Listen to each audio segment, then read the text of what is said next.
Hello hi dears. ഇത് നമ്മുടെ പുതിയൊരു വീഡിയോ ആണ്, ഒരു ചെറിയൊരു വ്ളോഗ്. കാരണം ഇത് 2 ദിവസത്തെ, അത് നമ്മൾ ഇന്നലെ ഷോർട്സ് ഇട്ട കുറച്ച് ഭാഗങ്ങളും ഉണ്ട്, അത് ഈ കാണിക്കാത്തതും കാണിച്ചതുമായിട്ടുള്ള കുറച്ച് ഭാഗങ്ങളുണ്ട്, പിന്നെ പിറ്റേന്നത്തെയും കുറച്ച് കാര്യങ്ങൾ, അങ്ങനെ 2 ദിവസത്തെ കാര്യങ്ങളാണ്. അപ്പം രാവിലെ അന്ന് എണീറ്റപ്പോൾ രാവിലെ വെള്ളം തിളപ്പിച്ച് തുടങ്ങാമെന്ന് കരുതി. അങ്ങനെ വെള്ളം തിളപ്പിക്കാനൊക്കെ ആയിട്ട് വെച്ചിട്ട് രാവിലത്തെ സമയം ഒരു 6 മണി ആ ഒരു ടൈമായി. അങ്ങനെ വെള്ളം എടുത്ത് വെച്ചതിന് ശേഷം പിന്നെ ഞാൻ ചായക്കുള്ള കാര്യങ്ങൾ വെച്ചപ്പോഴത്തേക്ക് മോള് പല്ല് വെക്കാനായിട്ട് ഓടി വന്നു. പല്ലിയൊക്കെ അവിടെ കൊടുത്ത് അവൾക്ക് തേച്ച് കൊടുക്കാനായിട്ട് പോയത്. അപ്പോഴത്തേക്ക് ചായ തിളച്ച് തൂവി അവിടെ എല്ലാം വീണു. പിന്നെ അതെല്ലാം വൃത്തിയാക്കി. അന്ന് നമുക്ക് മോരും തോരനും ഒക്കെ ആയിരുന്നു. അപ്പോൾ മോരിന് വിടുന്ന കാര്യങ്ങളെല്ലാം ആക്കി വെച്ച്, തോരനുള്ള തേങ്ങയും തിരിഞ്ഞ് വെച്ച്, അങ്ങനെ മോര് കാച്ചി അതെല്ലാം റെഡിയാക്കി വെച്ച്. ചിലപ്പോൾ തക്കാളി ഇടും, ചിലപ്പം തക്കാളി ഇല്ലാതെ ഉണ്ടാക്കാറുണ്ട്. ഇത് മോരിന് പുളിയൊക്കെ ഉണ്ടായിരുന്നു, എന്നാലും ഞാൻ തക്കാളി ഒരു കളറിന് വേണ്ടി അരിഞ്ഞിട്ട് ഇങ്ങനെ കടുവറുത്തെടുത്തതാണ്. പിന്നെ ഇത് വെണ്ടയ്ക്കയുണ്ട്, അമരയ്ക്കയുണ്ട്, ബീൻസുണ്ട്, 3ഉം കൂടെ ചേർത്തൊരു തോരൻ വെച്ചതാണ്. കാരണം അത്രയും സാധനങ്ങൾ ഫ്രിഡ്ജിൽ ഇച്ചിരിയായിട്ട് കിടപ്പുണ്ടായിരുന്നു. അപ്പോൾ അതെല്ലാം കൂടെ ഒരുമിച്ചൊരു തോരൻ വെക്കാമെന്ന് കരുതി. അപ്പോൾ ഇന്ന് ഇതൊക്കെയായിരുന്നു കറി. പിന്നെ എരിക്ക് വേണ്ടിയിട്ട് ഇഞ്ചിക്കറിയും ഉണ്ടായിരുന്നു, മാങ്ങാച്ചാറും ഉണ്ടായിരുന്നു. അപ്പോൾ അത് തന്നെ ധാരാളം. പിന്നെ ഇത് നമ്മൾ ഷോർട്സിൽ കണ്ട കുറച്ച് കാര്യങ്ങൾ. ഇത് പിന്നെ പിറ്റേ ദിവസത്തെയുള്ള കാപ്പിക്ക് വേണ്ടിയിട്ട് തലേന്ന് ഞാൻ ഇതെടുത്ത് ബീൻസിൻ്റെ അതെടുത്ത് ഇട്ടായിരുന്നു, വെള്ളത്തിലിട്ടായിരുന്നു. അപ്പോൾ അത് കറി വെക്കാമെന്ന് കരുതി. അങ്ങനെ അത് നോക്കിക്കൊണ്ടിരുന്നപ്പോൾ നമ്മൾ അടുക്കള വശത്ത് ഇങ്ങനൊരു പരുന്ത് സംഭവം, അത് നല്ലോണം തല തിരിക്കുന്നുണ്ട്, ഇങ്ങനെ നോക്കുന്നുണ്ട്. ഇതേ കാണുമ്പോൾ ചെറുതാണ്, ഇതിനെക്കാട്ടി നല്ല വലുത്. അപ്പോൾ കണ്ടപ്പോൾ ചുമ്മാ ജസ്റ്റ് അതും കൂടെ ഒന്ന് എടുത്തന്നേ ഉള്ളൂ. ഇത് നല്ല നേരം വെളുത്തതിന് ശേഷമാണ് എണീറ്റത് തന്നെ. അപ്പോൾ പിന്നെ കറിക്കിടാനായിട്ടുള്ള ബീൻസിനകത്ത് കറിക്കിടാൻ ഒരു തക്കാളി, ഒരു സവാള, 2-3 കിഴങ്ങ് എല്ലാം കൂടെ. കാരണം ഇത് വേവാൻ കുറച്ച് സമയം എടുക്കുമല്ലോ. പക്ഷേ ഇത് മലക്കറി പെട്ടെന്ന് വെന്ത് കിട്ടും. എന്നാലും ഞാൻ ഒരുമിച്ച് എല്ലാം കൂടെ കുക്കറിലിട്ട് അടിച്ചെടുക്കുന്നത്, 2 പ്രാവശ്യമായിട്ട് വേവിക്കാൻ വയ്യാത്തതുകൊണ്ട്. പിന്നെ ഒരിച്ചിരി ഇഞ്ചി ഉണ്ടായിരുന്നു, ഇഞ്ചിയും കൂടി ഇട്ട്. വെളുത്തുള്ളി ഇട്ടില്ല, വെളുത്തുള്ളി ചെറുത്, അപ്പോൾ തൊലിക്കാൻ വയ്യാത്തതുകൊണ്ട് അത് ചെയ്തില്ല. അങ്ങനെ അത് വെള്ളമെല്ലാം ഒഴിച്ച് അത് ഒരുമിച്ചങ്ങ് വേവിച്ചെടുത്താൽ പിന്നെ കടുവറുത്ത് അരപ്പിട്ടെടുത്താൽ മതിയല്ലോ. അപ്പോൾ ഞാൻ ഒരുമിച്ചാണ് വേവിക്കുന്നത്. അപ്പോഴത്തേക്ക് ഈ കിഴങ്ങൊക്കെ നല്ലോണം വെന്തങ്ങ് അതിൻ്റെ കൂടെ ചേരും. എന്നാലും ഞാൻ ഇങ്ങനെയാണ് വേവിക്കുന്നത്. പിന്നെ അതിനകത്ത് കുറച്ച് കൂടുതൽ പൊടികളൊന്നുമില്ല. ഞാൻ ഇടുന്നത് മഞ്ഞൾപ്പൊടി, ഉപ്പ്, ഇതിന് കഷ്ണങ്ങൾക്ക് വേണ്ടുന്ന ഉപ്പ്, പിന്നെ ഇച്ചിരി കുരുമുളക് പൊടിയും കൂടി ഇട്ടിട്ട് ആവശ്യത്തിന് വെള്ളം ഒഴിച്ച് വേവിച്ചെടുക്കുകയാണ് ചെയ്യുന്നത്. പിന്നെ അത് അടച്ച് നമ്മുടെ കുക്കർ ഗ്യാസിനകത്തോട്ട് വെച്ച്. അപ്പോഴത്തേക്ക് ചേച്ചി ചായ ഇട്ട് വെച്ചായിരുന്നു. അപ്പം ഞാൻ ചായ കുടിക്കാം എന്ന് കരുതി. പിന്നെ പാത്രങ്ങളൊക്കെ ഉണ്ട്, കഴുകാൻ പാത്രങ്ങളുണ്ട്. ഇത് തലേന്ന് നമ്മൾ അരി ഇച്ചിരി എടുത്ത് വെള്ളത്തിൽ ഇട്ടായിരുന്നു, ഒരു സാധനം ഉണ്ടാക്കാൻ വേണ്ടിയിട്ട്. അപ്പോൾ അത് അരി കഴുകാതെ രാത്രി വെള്ളത്തിൽ ഇട്ടതാണ്. ഇനിയിപ്പോൾ അതൊന്ന് കഴുകിയെടുക്കണം. അങ്ങനെ അരി കഴുകിയെടുത്തിട്ട് ചോറും ഇട്ട്, തേങ്ങ, പിന്നെ നമ്മുടെ മധുരത്തിന് ആവശ്യമായിട്ടുള്ള പഞ്ചസാര ഇട്ട് കൊടുക്കണം. പിന്നെ ഇതിനകത്ത് ഞാൻ ഇട്ട് കൊടുത്തേക്കുന്നത് സോഡാപ്പൊടിയാണ്. പക്ഷേ സോഡാപ്പൊടി അല്ല, മറ്റേ ഈസ്റ്റാണ് ഇടേണ്ടത്. പക്ഷേ ഇവിടെ ഈസ്റ്റ് ഇല്ലാത്തതുകൊണ്ട് ഞാൻ സോഡാപ്പൊടിയാണ് ഇട്ടത്. പിന്നെ നമ്മൾ നേരത്തെ പറഞ്ഞ പോലെ ആവശ്യത്തിനുള്ള പഞ്ചസാര തീർന്നു, വേറെ ഇരിപ്പുണ്ട്, കുപ്പിയിലോട്ട് നിറച്ച് വെക്കണമായിരുന്നു മധുരത്തിന് ആവശ്യമുള്ള. പിന്നെ 2-3 ഏലക്കയും കൂടെ നമുക്ക് മണത്തിന് വേണമെങ്കിൽ ഇട്ട് അടിച്ചെടുക്കാം. അങ്ങനെ ഞാൻ ദാണ്ട് അരച്ചെടുത്ത്, നല്ലോണം അരച്ചില്ല, ചെറിയ തരിതരിപ്പോടെ അരച്ചു. കാരണം ഇതിൽ കിണ്ണത്തപ്പം അത് ഉണ്ടാക്കാൻ വേണ്ടിയിട്ടാണ് ഞാൻ അരച്ചെടുത്തത്. അപ്പോഴത്തേക്ക് കറി വെന്ത് ശരിയായി. ഇത് മറ്റേത് രാത്രി തിളപ്പിച്ചിട്ട വെള്ളം അവിടെ ഇരിക്കുന്നത്.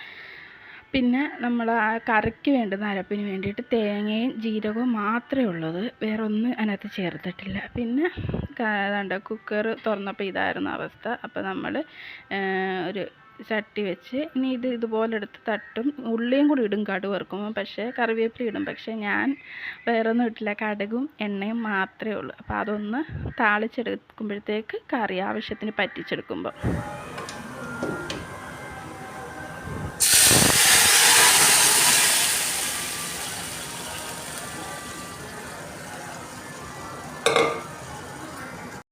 ഇപ്പോൾ അതിൻ്റെ കറി ആയിട്ടുണ്ട്. ഞാൻ ഇച്ചിരി നിറത്തിന് വേണ്ടി മുളക് പൊടിയും കൂടി ഇട്ടായിരുന്നു. പക്ഷേ കറിക്ക് കുഴപ്പമൊന്നും ഇല്ലായിരുന്നു. പിന്നെ അതെല്ലാം കഴുകി ഒന്ന് വൃത്തിയാക്കി വെക്കണം. കാരണം നമ്മളിന്ന് ഭൂരി ഉണ്ടാക്കുന്നത്. അപ്പം ഇതിൻ്റെ കൗണ്ടർ ടോപ്പിൻ്റെ മുകളിലിട്ടാണ് നമ്മൾ മാവ് പരത്തിയെടുക്കുകയൊക്കെ ചെയ്യുന്നത്. അപ്പോൾ അതിന് വേണ്ടിയിട്ട് മാവെല്ലാം എടുത്ത് വെച്ചു. അങ്ങനെ അതോടെ എല്ലാം ഒന്ന് വൃത്തിയാക്കിയതിന് ശേഷം മാവ് എടുത്ത് വെക്കുകയും കുഴയ്ക്കാനുള്ള കാര്യങ്ങളെല്ലാം നോക്കിയത്. വെള്ളം ഒഴിക്കാം, മാവും 1 കിലോ ഉപ്പും വെള്ളവും കുറേ നടുവും നമ്മൾ 1 കിലോ നടുവും നടുവ് റെഡി ആക്കിയിട്ട് കുറച്ചുകൂടി വെള്ളം മിക്സാക്കിയിട്ട് പിന്നെ വെള്ളം എടുത്തിട്ട് ഒഴിക്കട്ടെ. എത്ര വെള്ളം ഒഴിക്കുന്നത്? 2 ടൈംസ് വെള്ളം ഒഴിച്ച് പിന്നെ 3 ടൈംസ് നെടുവണോ? നെടുവണം 3 ടൈംസ് നെടുവണം 3 ടൈംസ് നെടുവണം എന്നിട്ട് 4 ടൈംസ് നെടുവണം 5 ടൈംസ്. എത്ര കിലോ വെള്ളമാ? 5 ടൈംസ്. എത്ര കിലോ വെള്ളമാ? 4 കിലോ. 1 കിലോയോ? അല്ല 4 കിലോ. 1 2 3 4 5. 1 കിലോയോട് ഒഴിച്ചു. അത് ചില്ലൂറിൻ്റെ വർത്തമാനമാണ്. അപ്പോൾ ഞാൻ ചുമ്മാ റെക്കോർഡ് ചെയ്തത്, അത് എഡിറ്റ് ചെയ്തതുമില്ല. കാരണം നമ്മളിങ്ങനെ അത് നിന്ന് നല്ലോണം തകർക്കുന്നുണ്ട്. ഇങ്ങനെ ചപ്പാത്തിയോ പൂരിയോ ഉണ്ടാക്കുമ്പോൾ അതിൽ നിന്ന് മാവ് വേണമെന്ന് പറഞ്ഞ് ഇങ്ങനെ നിൽക്കും. അത് കൊടുത്താൽ പിന്നെ അതും കൊണ്ട് അങ്ങ് നിന്നോളും. കുറേ നേരത്തേക്ക് അതുകൊണ്ട് അങ്ങ് നിന്നോളും, അല്ലാതെ ശല്യമൊന്നുമില്ല. അപ്പം എന്തൊക്കെയോ ഉണ്ടാക്കും അവിടെ നിന്ന്. അപ്പോൾ ഇങ്ങനെ ഞാൻ ഭയങ്കര ഇഷ്ടം ഇങ്ങനെ മാവ് ഇങ്ങനെ കയ്യിലിട്ട് ഇങ്ങനെ ഉരുട്ടി ഇങ്ങനെ ആക്കാൻ പുള്ളിക്കാരിക്ക് ഭയങ്കര ഇഷ്ടം. അങ്ങനെ അവിടെ നിന്ന് ചെയ്യുന്നത്. പിന്നെ ഞാൻ അത് ഉരുട്ടിയതെല്ലാം കുഞ്ഞു പീസുകളാക്കി വെച്ചപ്പോൾ അപ്പുറം അതുപോലെ എൻ്റെ അത് കണ്ടിട്ട് അതുപോലെ പീസുകളാക്കി കത്രിക കൊണ്ട് ഞാൻ എടുക്കാൻ ചെന്നപ്പോഴത്തേക്ക് അതങ്ങ് ഒട്ടിച്ചൊരുമിച്ചാക്കി. അപ്പം അതൊക്കെ കഴിഞ്ഞിട്ട് പിന്നീട് ഞങ്ങൾ ഭൂരി ഉണ്ടാക്കാനപ്പോഴത്തേക്ക് ചേച്ചിയാണ് പിന്നെ പരത്തിയതും. ഞാൻ ഉണ്ടയാക്കി ഇട്ടിരുന്നു. പിന്നെ ഞാൻ വേറെ ജോലിക്ക് പോയപ്പോഴത്തേക്ക് ചേച്ചി വന്ന് പരത്തി. ചേച്ചി അത് എണ്ണയിലിട്ട് ചുട്ട് എടുക്കുകയും ചെയ്തു. അപ്പോൾ അവസാനത്തെ 2 ആയപ്പോഴാണ് പിന്നീട് ഞാൻ ചെന്നത്. അപ്പം ഞാൻ ഒന്ന് വീഡിയോ ആക്കി എടുത്തത്. ഈ എണ്ണ ഇങ്ങനെ ഇടുമ്പം തെറിക്കുന്നുണ്ടായിരുന്നു. അങ്ങനെ നല്ല രീതിയിൽ പൊന്തി എടുക്കുകയൊക്കെ ചെയ്യുന്നുണ്ടായിരുന്നു.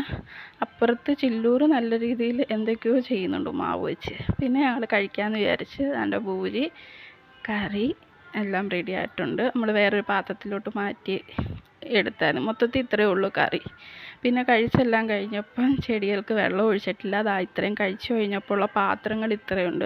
അപ്പോൾ ചെടിക്ക് വെള്ളം പോയി ഒഴിക്കാമെന്ന് കരുതി. കാരണം ചൂടല്ലേ, അവർ ഒന്ന് വല്ലാണ്ടാവും. ഇത്തിരിയും കൂടെ കഴിയുമ്പോഴത്തേക്ക് അവർ വല്ലാതാവും. പിന്നെ പെര വൃത്തിയാക്കണം, തൂക്കണം, പാത്രങ്ങളെല്ലാം കഴുകണം. ഒരു കുറച്ച് ജോലിയുണ്ട്. അത് കഴിഞ്ഞാൽ പിന്നെ അടുക്കളയിൽ പിന്നെ വൈകുന്നേരത്തേ ഉള്ളൂ. പിന്നെ ചോറ് ഫ്രിഡ്ജിൽ ഇരിപ്പുണ്ട്. അങ്ങനെ ചെടിക്കുട്ടന്മാർക്കെല്ലാം വെള്ളം ഒഴിച്ചു കൊടുത്ത് രാവിലെയും വൈകിട്ടും വെള്ളം ഒഴിക്കും. അല്ലെങ്കിൽ ഇപ്പം നേരത്തെ ഞാൻ ഒഴിക്കുന്നുണ്ട്. ഇച്ചിരി കഴിയുമ്പോൾ ഇവരെല്ലാം അങ്ങ് വീണേനെ. വെള്ളം ഒഴിച്ചില്ലെങ്കിൽ അങ്ങ് കുഴഞ്ഞ് വീഴും, ഒരു പരുവാവും.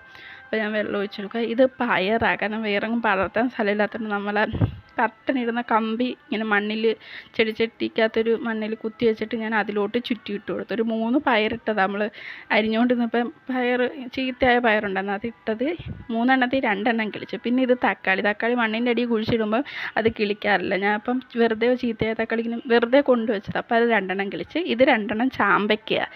അതും തിന്നിട്ട് ചാമ്പയ്ക്കയുടെ കുരു ചുമ്മാ അവിടെ കൊണ്ടിട്ടേ മണ്ണിനകത്ത് വെറുതെ കൊണ്ടിട്ടതാണ്. അപ്പോൾ അതും കിളിച്ചിട്ടുണ്ട്. ഇനി മുന്നോട്ട് കിളിച്ച് വരുമോ എന്ന് അറിഞ്ഞുകൂടാ. രക്ഷപ്പെട്ട് കിട്ടിയാൽ ഈ ഇനി വരുന്ന വീഡിയോകളിലൊക്കെ കാണിച്ച് തരാം. രക്ഷപ്പെടുമോ എന്ന് എനിക്ക് അറിഞ്ഞുകൂടാ. ഇത് മേടിച്ചപ്പോൾ ഇത്തിരി കൂടെ വലിയ പൂവായിരുന്നു. നമ്മൾ എറണാകുളത്ത് നിന്ന് ചേട്ടൻ ഇങ്ങോട്ട് വരാൻ മേടിച്ചുകൊണ്ട് നമ്മൾ കാണിച്ചായിരുന്നല്ലോ വീഡിയോ. പക്ഷേ ഇതിൽ ഇത്രയേ വലുതാവുന്നുള്ളൂ പൂവ്. മുല്ലയിൽ കുറേ പൂവൊക്കെ വന്ന അത്യാവശ്യം. പിന്നെ ഞാനത് വെട്ടി നിർത്തിയേക്കുക. പൂവെല്ലാം കഴിഞ്ഞപ്പോൾ വെട്ടി നിർത്തി. അടുത്ത ആളി പൂവെന്ന് നിൽക്കുന്നത് ചുമപ്പും അല്ല പിങ്കും അല്ലാത്തൊരു കളറാണ്. പക്ഷേ ഇതിൽ നല്ല റോസായിട്ട് തോന്നുന്നുണ്ട്. പക്ഷേ റോസല്ല സംഭവം. അത് വിരിയുമ്പം നോക്കണം ഇനി കറക്റ്റായിട്ട് ഏത് കളറാണ്.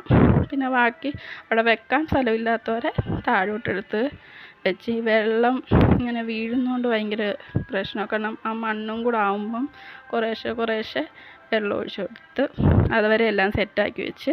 പിന്നെ എൻ്റെ ഡൈനിങ് ടേബിളൊന്ന് തുടച്ചിടാൻ തൂക്കുന്നതിന് മുമ്പ് അതങ്ങ് തുടക്കി ലൈസോൾ ഒഴിച്ച് ഒന്ന് തുടച്ച് വൃത്തിയാക്കി എടുക്കാമെന്ന് വിചാരിച്ച്. പിന്നെ തൂത്ത് കഴിഞ്ഞിട്ട് ഒന്നും കൂടെ നമ്മൾ തൂക്കുമ്പോൾ വീണ്ടും പൊടി കയറും. നല്ല രീതിയിലൂടെ പൊടി വരും. പിന്നെ തൂപ്പും കാര്യങ്ങളും എല്ലാം കഴിഞ്ഞ് ഇത് നമ്മൾ ബാക്കി വന്ന പൂരി, അതിൻ്റെ കറി, ഇത് മോര്, ഇന്നലത്തെ മോര്, പിന്നെ വെള്ളം, നമ്മൾ അരച്ച് വെച്ച മാവ്, അത്ര ഒരു സെറ്റ് ഫ്രിഡ്ജിലിരിപ്പുണ്ട്. ചോറ്, പിന്നെ ഇനി ആരും ചോറുണ്ടോയെന്ന് അറിഞ്ഞൂടാ, പൂരി ലേറ്റായിട്ടാണ് കഴിച്ചത്. പിന്നെ അടുക്കളയെല്ലാം വൃത്തിയാക്കി, പാത്രങ്ങളൊന്നും അടുക്കി വെച്ചിട്ടില്ല. പാത്രങ്ങളുടെ ഇതെല്ലാം ഒഴിഞ്ഞിരിക്കുക, കാരണം ഇഷ്ടം പോലെ പാത്രങ്ങളുണ്ടായിരുന്നു. അപ്പം കഴുകി വെക്കുന്നുണ്ട്, വെള്ളം വാർന്നിട്ടില്ലായിരുന്നു. അപ്പോൾ ഇനി അടുക്കും പറക്കലും ഒക്കെ വൈകിട്ടേ ഉണ്ടാകത്തുള്ളൂ. പിന്നെ പെരയെല്ലാം തൂത്തുവാരി, ഇനിയിപ്പോൾ തൂത്താലും വൈകിട്ടിന് തൂക്കേണ്ടി വരത്തില്ല, കാരണം മോളങ്ങനെ വൃത്തികേടാക്കിയോ എടുക്കുകയൊന്നും ചെയ്യത്തില്ല. പിന്നെ നമ്മളിപ്പോൾ കഴിക്കുമ്പോൾ ചോറോ കാര്യങ്ങളോ വേണം നമ്മൾ ആ ഡൈനിങ് ടേബിളിൻ്റെ ഭാഗം ഒന്ന് തൂത്ത് വൃത്തിയാക്കിയിടും. ഇനിയിപ്പോൾ ചോറ് തീറ്റ ആർക്കും കാണത്തില്ല, കാരണം അവളും ഭൂരി ഇരിക്കുന്നത് കൊണ്ട് ഇനിയിപ്പോൾ അത് തീരുന്നിടം വരെ ആ ഭൂരിയെ കഴിക്കത്തുള്ളൂ. അത് അധികം കഴിക്കല്ലേന്ന് പറഞ്ഞാൽ അവൾ കേൾക്കത്തില്ല. പിന്നെ നല്ല ചൂടുമുണ്ട്. പിന്നെ ഇത് ഞാൻ ന്യൂ ബോൺ ബേബിക്ക് വേണ്ടി സ്റ്റിച്ച് ചെയ്ത ഒരു കുട്ടി ഫ്രോക്കാണ്, അതും കൂടെ നിങ്ങളെ ഒന്ന് കാണിക്കാമെന്ന് കരുതി. അപ്പോൾ നല്ലൊരു വീഡിയോ ആയിട്ട് ഇനിയും നമുക്ക് കാണാം. അപ്പോൾ ഓക്കെ, ബൈ.